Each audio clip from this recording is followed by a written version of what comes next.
সুপ্পুর একটা সাক্ষাৎকার ছাপা হয়েছে এক কালের কণ্ঠে না বালের কণ্ঠে। ওখানে সুপ্পু মেলা কাউ কাউ করিছে, কান্নাকাটি করিছে, কয়টা ইন্টারেস্টিং কথা কইছে, আমি সেইখান থেকে পড়ে শোনাই। আমি নির্দ্বিধায় বলতে পারি ওই কঠিন সময়েও বিএনপির শীর্ষ নেতৃত্ব আমার পাশে ছিলেন।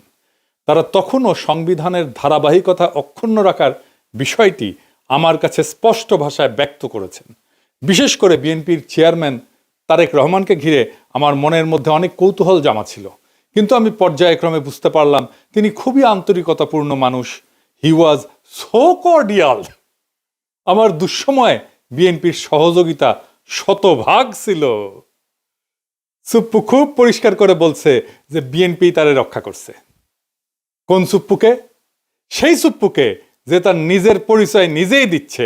শোনেন তার নিজের ক্রেডেনশিয়াল। আমি রাজনীতির এমন কোন অঙ্গন নাই যা আমি ছুঁয়ে যাই নাই। আমি বঙ্গবন্ধুর ছোঁয়া পেয়েছি। আমি আমার জীবদ্দশায় পরপর 6 বার বঙ্গবন্ধুর দেখা পেয়েছি। বঙ্গবন্ধু আমাকে নাম ধরে ডেকেছেন, এই চুপ্পু তুই এদিক আয়, এই চুপ্পু তুই মাঠে আয়। আমি বঙ্গবন্ধুর 6 দফার ভাষণ শুনেছি। আব্দুর রব বগা মিয়ার বাড়িতে আমি গিয়েছি, আমার প্রতিবেশী। ওখানে আমি দুপুরে ভাত খেয়েছি বঙ্গবন্ধুর সাথে।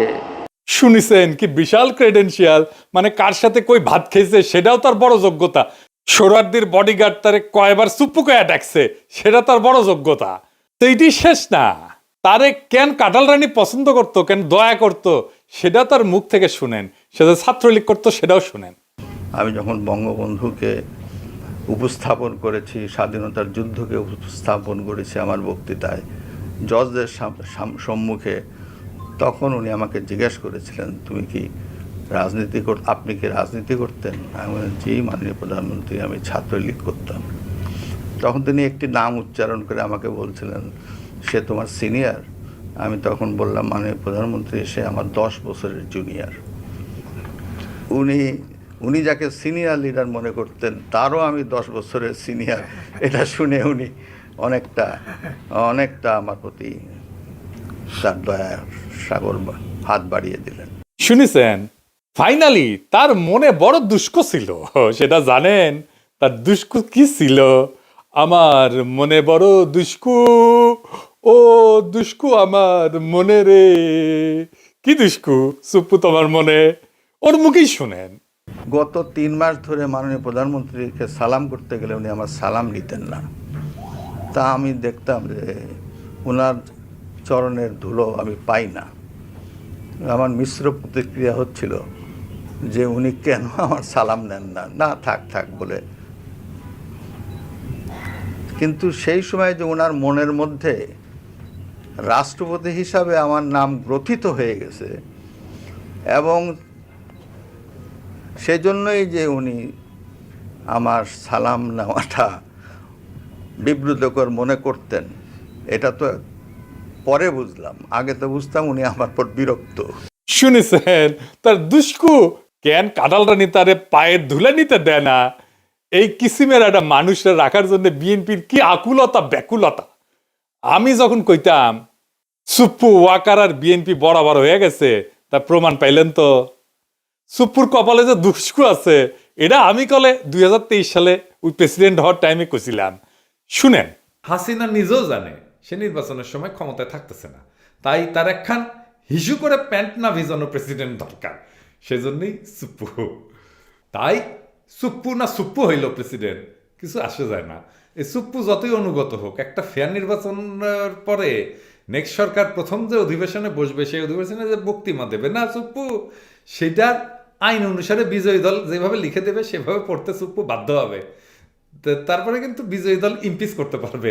সুপ্পুরে ইমপিচ করার মতো মেলা জিনিস আছে কিন্তু বিরোধী দলের হাতে। সুপ্পুর কপালে আগের দুঃখ আছে, হাসিনা বুঝবে, আয়রে কি শখ কইরা আমি বানাইছিলাম প্রেসিডেন্ট, সে এখন আমার গালি দিতেছে সংসদে দাঁড়ায়। তা আজ দেখলাম খুব হাসতেছে সুপ্পু। হ্যাঁ, আইসা নাও, পরে কান্দিবা, যত হাসি তত কান্না, কইয়া গেছে রামসন্না। শুনিছেন, ঠিকই গুনে 3 বছর আগে কইছিলাম কলে মিলিল। এবার এখন দেখা যাক বিএনপি কি ড্রাফট করে দেয় তার বক্তৃতার। খেয়াল রাখেন বিএনপি কলে কর চেষ্টা করবে বক্তি বা ড্রাফট সুপ্পু নিজে করিছে, আমরা কিছু কই নাই। নিজে ড্রাফট করে না, আইন অনুসারে প্রেসিডেন্ট। আগে জানায় রাখলাম জুলাই বিপ্লব নিয়ে কি বলে সুপ্পু, জুলাই সনদ নিয়ে কি বলে, হাসিনার ফ্যাসিবাদ নিয়ে কি বলে, গুমখুন নিয়ে কি বলে, হাসিনার বিচার নিয়ে কি বলে, এগুলো খেয়াল রাখবেন, কারণ ওইটা ড্রাফট করে দেবে বিএনপি নিজে, তারেক রহমান ওটা অ্যাপ্রুভ করবে। এটা মাথায় রাখেন সুপ্পু কি বলে সেটাই বিএনপির কথা। সুপ্পু এটা চোর, ঘুষখোর, অর্থ পাচারকারী, দাগী অপরাধী এবং মিথ্যাবাদী। জেনে বুঝে বলতেছি, ওই তো দুবাইয়ের রেসিডেন্ট, জানেন না? ও দুবাইয়ের রেসিডেন্ট কলে ওই বিচারক হিসেবে প্রথম কর্মজীবনে ছিল চরম ঘুষখোর এবং দুর্নীতিগ্রস্ত এক অমানুষ। টাকার বিনিময়ে রায় বিক্রি করত। তার দ্বিতীয় কর্মকর্তা হচ্ছে দুদকে যোগ দেওয়ার পরে দুর্নীতির মামলা এবং অভিযোগ ফয়সলা করত অর্থের বিনিময়ে, টাকা পয়সার বিনিময়ে। এ প্রসঙ্গে আবার পরে আসবো। আর তৃতীয় কর্মস্থল হচ্ছে এস আলমের দখলকৃত ইসলামী ব্যাংকের ভাইস চেয়ারম্যান ছিল। দেশের ব্যাংকিং সেক্টরে লুটপাটের শীর্ষ সহযোগী ছিল সে। খুনি হাসিনার ফ্যাসিস্ট দুঃশাসনের এই নরাধমের চতুর্থ অপরাধ কর্মের জায়গা হয়ে উঠছিল দেশের রাষ্ট্রপতির শাসন। তো এই যে মিথ্যাবাদী, এটা চরম মিথ্যাবাদী, এটা দেখাই দেবো। আচ্ছা দেখাই দিয়ে, এই যে সাক্ষাৎকার দিচ্ছে না, এটা কি কইছে দেখেন। এই যে দেশের বিভিন্ন জাতীয় গুরুত্বপূর্ণ দিবসগুলোতে রাষ্ট্রীয় ক্রোড়পত্র প্রকাশিত হয়, সেখানে রাষ্ট্রপতির ছবি ও বাণী দেওয়া বন্ধ করে দেয় অন্তর্বর্তী সরকার। ক্রোড়পত্র ঠিকই প্রকাশিত হয়, তাতে আমার বাণী দেয় না। আপনারা খোঁজ নিয়ে দেখেন গত 1.5 বছরে আমার কোনো বাণী গেছে কি না। আচ্ছা আপনারাই দেখেন, আপনারা দেখেন কত বড় মিথ্যাবাদী। গত বছর স্বাধীনতা দিবসে ওর বাণী দেখেছেন, এই যে বিজয় দিবস ক্রোড়পত্র ওর বাণী দেখেছেন। 5ই আগস্ট জুলাই অভ্যুত্থান দিবসেও তার বাণী ছাপা হয়েছে দেখেছেন। কেমন ডাহা মিথ্যা কথা বলে দেখেছেন। আচ্ছা এডিটর সাহেব, আমি কি সুপ্পুরে গালি দিতে পারবো? পারবো না কেন? রোজা রমজানের দিন তাই। ও আচ্ছা ঠিক আছে, আপনার কথা মেনে নিলাম, সুপ্পুরে গালি দিলাম না। এবার আসেন, কাটারানি আমগের দেশে প্রেসিডেন্ট বানিয়েছিল কোন কিসিমের মালকে, আর বিএনপি যার প্রেমে দেওয়ানা সে কেমন মাল সেটা আমরা দেখি। সুপ্পু 71 সালে মুজিব বাহিনীতে জয়েন দেয়। ওই তারপরে ইন্ডিয়ার দেরাদুনে ট্রেনিং করে। এই ট্রেনিং এর বন্দোবস্ত করে কে জানেন? ভারতীয় গোয়েন্দা বাহিনী রয়ের জেনারেল উবান, সে ছিল ট্রেনার। মুজিব বাহিনীর উদ্দেশ্য ছিল স্বাধীনতা যুদ্ধকালে বাংলাদেশে যে বিপ্লবী যুব সমাজের উত্থান হয়েছে তারে খতম করা, মানে বামপন্থীদের খতম করা। এই উদ্দেশ্যে স্বাধীনতার পর রক্ষী বাহিনী গঠন করা হয় এবং তারা কিন্তু 30,000 যুবককে হত্যা করে সেই সময় মুজিবের আমলে, শরদ্দির বডিগার্ডের আমলে। এই রক্ষী বাহিনী তৈরি হয় মুজিব বাহিনীর সদস্যদের দিয়া, মানে সুপ্পুর ভাই ব্রাদারদের দিয়া। সেই রক্ষী বাহিনীকে জিয়াউর রহমান আর্মিতে আত্মীকৃত করে। সোহরাওয়ার্দী বডিগার্ড জয় বাংলা হয়ে যাওয়ার পরে জিয়ার আমলে যতগুলা মিলিটারি কু হয়েছে সেগুলোতে রক্ষী বাহিনী থেকে আসা লোকজন যুক্ত ছিল। জিয়া যে লাস্ট কুতে মারা যায় সেখানেও রক্ষী বাহিনী থেকে আসা অফিসার ছিল কিলিং স্কোয়াডে, যে জিয়াকে খুন করেছে। এটা খালেদা জিয়া ঠিকই বুঝেছিলেন। তাই তিনি কইছিলেন যে সাপকে বিশ্বাস করা যায় কিন্তু আওয়ামী লীগকে বিশ্বাস করা যায় না। যার মধ্যে আওয়ামী লীগের বিন্দু মাত্র জিনিস আছে, চিহ্ন আছে, তারে বিশ্বাস করা যায় না। শুনেন, সাপকেও বিশ্বাস করা যায় কিন্তু আওয়ামী লীগকে বিশ্বাস করা যায় না। আওয়ামী লীগ নিজের স্বার্থের জন্য দেশটাকে পর্যন্ত বিক্রি করে দিয়ে ক্ষমতায় থাকতে চাইবে, লেনদেন করছির মতো তার হয়েছে। কাজে এই আওয়ামী লীগকে বিশ্বাস করেন না। শুনেছেন? আর এখন সেই জিয়া এবং খালেদা জিয়ার পুত্র তারেক রহমানের আওয়ামী লীগ ছাড়া চলেই না। হ্যাঁ যাই হোক, সুপ্পুতে ফিরে আসি। 72 সালে সুপ্পু পাবনার এডওয়ার্ড কলেজ থেকে বিএসসি পাশ করে।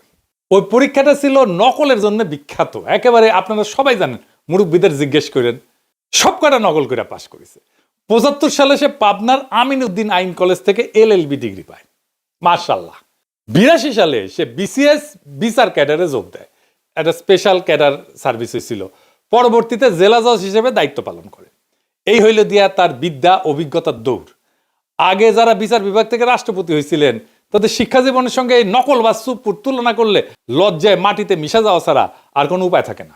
সে বিচারপতি আবু সাইদ চৌধুরী থেকে বিচারপতি শাহাবুদ্দিন আহমেদ পর্যন্ত সকলেই ছিলেন হাইকোর্ট সুপ্রিম কোর্টের বিচারপতি, কেউ কেউ ছিলেন প্রধান বিচারপতি। আর কাঁঠাল রানী উপসচিব পর্যায়ে অবসরপ্রাপ্ত এক দুর্নীতিগ্রস্ত বিচারপতিরে বাংলাদেশের সর্বোচ্চ পদে নিয়োগ দিছিল। এই কইরা পদটার যে কি পরিমাণে অবমূল্যায়ন হয়েছিল সেটা আমাদের ধারণারও বাইরে। দেখেছেন তো কেমন মিছা কথা বলে, চোখে চোখে মিছা কথা বলে। এটা বাংলাদেশের রাষ্ট্রপতি। এরকম একটা মিছা কথা বললে তো মিডিয়াতে হইচই পড়ে যেত দুনিয়ার যে কোনো সভ্য দেশে। কিছু হয়েছে এরকম একটা মিছা কথা বলছে। 2001 সালে নির্বাচনে পরাজিত হওয়ার পরে আওয়ামী লীগ অভিযোগ করে যে বিএনপি আওয়ামী লীগ এবং সহযোগী সংগঠনগুলোর নেতাকর্মীদের উপরে হামলা করিচ্ছে। পরবর্তীতে আওয়ামী লীগ যখন ক্ষমতায় আসে 2008 সালে, তখন ওই অভিযোগ তদন্তের একটা কমিশন গঠন করে। সেটার প্রধান হিসেবে শাহাবুদ্দিন সুপ্পুরে নিয়োগ দিছিল কাটালরানী হাসিনা। সে বিএনপির বিরুদ্ধে তদন্ত করেছিল, তদন্ত রিপোর্ট দিছিল। হাসিনা কত ঘনিষ্ঠ, কতখানি ডিপেন্ড করতো দেখেন, তার উপরে ডিপেন্ড করিচ্ছে তারেক রহমান। দেখেছেন 2011 সালে হাসিনা সুপ্পুকে দুর্নীতি দমন কমিশনের কমিশনার হিসেবে নিয়োগ দেয়। ওইখানে তার প্রধান কাজ ছিল পদ্মা সেতুতে যে বিশ্ব ব্যাংক দুর্নীতির অভিযোগ উত্থাপন করছিল না, সেটা তদন্ত করা। আশ্চর্য হওয়ার কিছু নাই যে হাসিনার পদলে সুপ্পু তথাকথিত তদন্ত শেষে দাবি করে বিশ্ব ব্যাংকের অভিযোগ মিথ্যা। এটা নিয়ে আবার সে গব্বও করেছিল। এই ভূমিকার কারণে সে হাসিনার আস্থা এবং বিশ্বাস অর্জন করে। 2011 থেকে 2016 সাল পর্যন্ত যে দুর্নীতি দমন কমিশনের কমিশনার ছিল, ওই সময় বাংলাদেশের দুর্নীতির এত ব্যাপক বিস্তার ঘটে যে হাসিনার পুরা শাসনামলে $234 বিলিয়ন বিদেশে পাচার হয়ে যায়। সুপ্পু এবং তার দুর্নীতি দমন কমিশনের সহকর্মীরা এই অভূতপূর্ব দুর্নীতির ঢাল হিসেবে ব্যবহৃত হয়েছিল। বুঝিস, বাংলাদেশ থেকে যে পাচার হয়ে গেছে অর্থ, সেইটা ঢাল ছিল এই সুপ্পু। পরবর্তীতে সুপ্পু এস আলমের মালিকানাধীন ইসলামী ব্যাংকের ভাইস চেয়ারম্যান পদে চাকরি নেয়। প্রেসিডেন্ট পদে মনোনয়ন পাওয়ার আগ পর্যন্ত এই পদেই চাকরি করত। আদারি যেমন মোদির ক্যাশিয়ার, যেমন এস আলমও কাটালরানী হাসিনার ক্যাশিয়ার। জানেন তো এটা। শাহাবুদ্দিন সুপ্পুর নজরদারিতে ইসলামী ব্যাংক জয় বাংলা হয়ে যায়। এবং এস আলমের সাথে আমাদের শিলং সালাউদ্দিনের একটা ঘুটু আছে, জানেন তো। এই জন্য এইটাই হইতেছে আসল ব্যাপার, বুঝিসাও। তার সাথে কেন বিএনপির এত সম্পর্ক? এই যে কালের কণ্ঠে সাক্ষাৎকার নিল, ওই একই বসুন্ধরা গ্রুপের দৈনিক বাংলাদেশ প্রতিদিনে 2023 সালের 12 ডিসেম্বরের লেখা লিখেছিল উপসম্পাদক হিসেবে। এ সুপ্পু কেন 2024 সালে হাসিনা জরুরি, কেন হাসিনা ক্ষমতা টানতে হবে, সেটা লিখেছে। সে কইছে 2001 থেকে 2006 সাল পর্যন্ত তৎকালীন বিএনপি জামাত সরকারের দুঃশাসন এবং পরবর্তীতে তথাকথিত তত্ত্বাবধায়ক সরকারের কর্তৃত্বে দেশের সমাজ, অর্থনীতি ও রাজনীতিতে যখন অন্ধকার নেমে এসেছিল, ঠিক তখনই প্রায় 3/4 মানুষের সমর্থন নিয়ে ত্রাণকর্তার ভূমিকা অবতীর্ণ হয়েছিলেন বঙ্গবন্ধু কন্যা সে দেশরত্ন শেখ হাসিনা। 21 শতকে বাংলাদেশের ঘুরে দাঁড়ানো মূলত সেইখান থেকেই শুরু। না, এটি শেষ না, আরো আছে, রান্নাঘরে আরো আছে। সে তারেক রহমান খালেদা জিয়া নিয়ে কি বলেছিল, আসেন সেটা ওর পড়তেছি। সে খালেদা জিয়া তারেক রহমানকে নিয়ে কইছিল, সভা সমাবেশে আওয়ামী লীগ বিএনপি হাক ডাক যাই হোক, নির্বাচন নিয়ে নিকট অতীতের সবচেয়ে সুন্দর মন্তব্যটি করেছেন আওয়ামী লীগ সভানেত্রী প্রধানমন্ত্রী শেখ হাসিনা। তার ভাষায়, দেশের মানুষ বিএনপির সময় কি পেয়েছে আর আওয়ামী লীগের সময় কি পেয়েছে সেটার তুলনা করতে হবে। জনগণ কাকে ভোট দেবে, আওয়ামী লীগের বাইরে আর কে আছে? কারা, কেন, কি কারণে, কোন সুখের স্বপ্নে, কোন আশায় বিএনপিকে ভোট দেবে?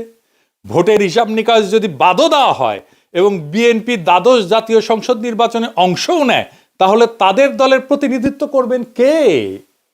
একদিকে একজন এতিমের টাকা আত্মসাৎ করে দুর্নীতির দায় সাজাপ্রাপ্ত, মানে খালেদা জিয়ার কথা কইছে, অন্যজন 21শে আগস্ট গ্রেনেড হামলা, 10 ট্রাক অস্ত্র মামলার সাজাপ্রাপ্ত আসামি হয়ে দেশান্তরে। সম্প্রতি তার বিরুদ্ধে গ্রেপ্তারি পরোয়ানাও জারি হয়েছে।